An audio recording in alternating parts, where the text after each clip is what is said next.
As the state of Ohio slowly reopens, I know that some of you may be wondering, when are we going to return to in-person worship at Broad Street? Well, the short answer to that question is not anytime soon. But let me unpack that answer a little bit, first by saying a word about process.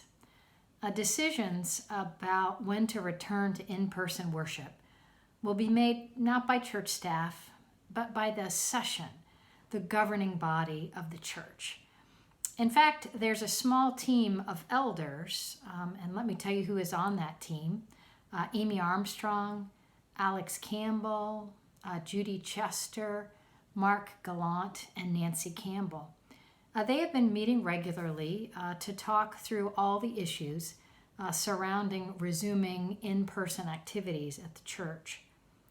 And any recommendation regarding returning to in-person worship will be made by them and then shared with the session as a whole for discussion and a final decision.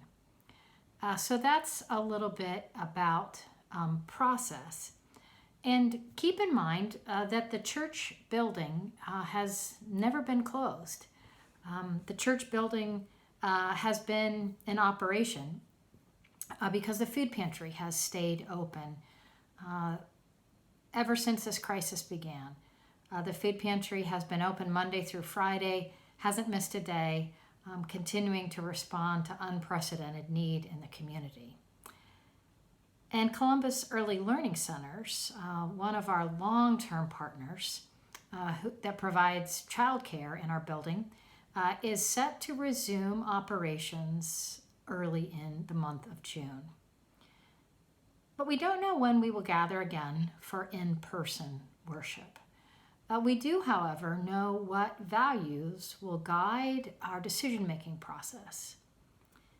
We will make decisions mindful of the needs of the most vulnerable among us through a careful and thoughtful process of discernment and discussion, taking into account the best available scientific information and insight, fully compliant and consistent with the guidance and directives of our public officials, mindful of the interconnectedness of all who use the building.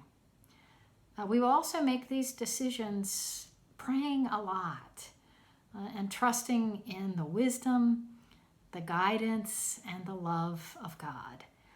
In other words, we will use our hearts, our minds, and our spirits in making these important decisions. And in the meantime, worship continues online, and we continue to discover new ways of being the church, youth group, and children Zooms, gathering to share memories and stories of those who have died via Zoom, pub theology on Zoom, Bible study on Zoom, and a weekly meditation class every Tuesday. And we plan to continue to find new ways to connect with one another and with God. And this session team will also continue to look at ways we can gather together in person in smaller groups. So that's the update for today. I want to thank you for listening and want to thank you for your continued support of the church. May God bless you and keep you this day and in the days to come. Thank you.